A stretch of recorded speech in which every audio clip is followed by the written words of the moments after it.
Tonight, I'm showing you the first part of my practical miter station.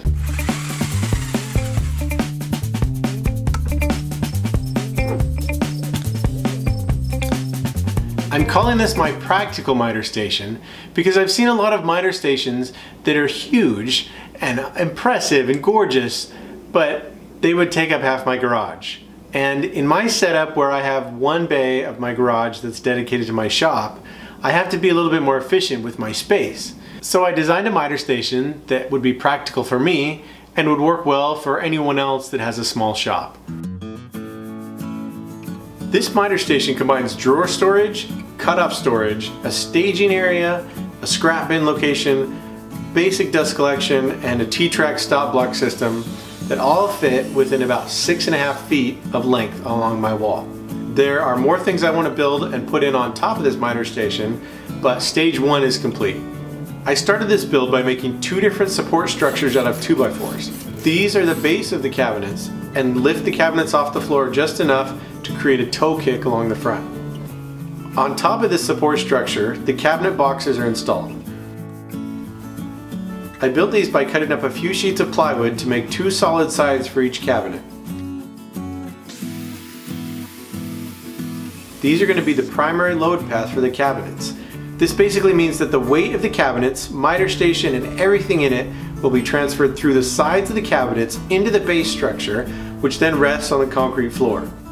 The cabinets that would contain drawers had a 1/2-inch dado cut along the entire length of either side where the drawer locations would be. The cabinet for the cut-up storage also had dados, but was assembled with solid shelves in these locations in order to hold the cutoffs. In order to complete the box, I cut some strips of plywood which were screwed together and then screwed to the cabinet with pocket hole screws.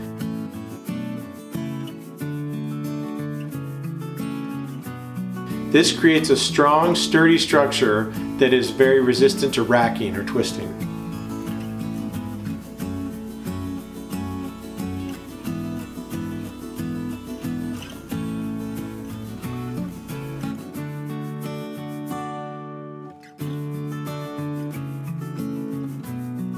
All of these pieces were then assembled together with screws so that I can disassemble them later if necessary. On top of these 3 cabinets, I cut a piece of plywood to size and used that for the tabletop where the miter saw would sit.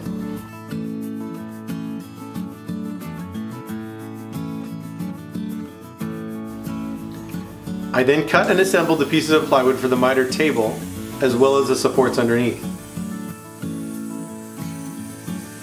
I decided to leave the area underneath the table open for scraps, cut-offs, tools, pencils, or whatever else I decide to throw under there. The stop system I decided to use does not require a fence, and it's just a sliding block and a T-track with a tape measure underneath. I routed out the groove for the T-track so it would sit just below the surface of the table. I also routed out another groove right next to the dado that was just 3/32 inch deep, so that the adhesive metal tape measure would also sit below the surface of the table.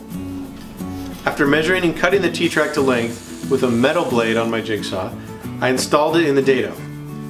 After temporarily mounting the tables in place, I went back and trimmed off the corners of the table so the miter saw had enough clearance to swivel.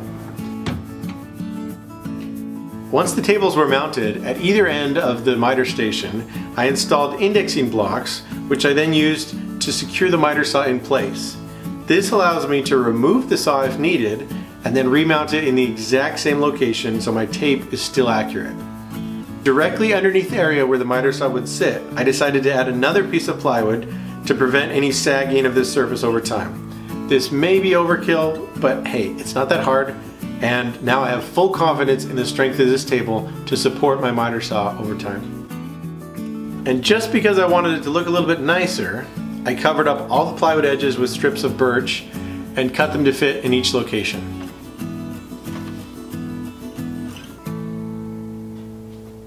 This is the first of a few videos on this miter station, so be sure to subscribe so you can make sure you see all the updates and the latest videos when they come out. The next videos are going to cover the construction of the drawers, as well as the stop block system, and the method that I'm deciding to use for my miter saw dust collection. See you next time.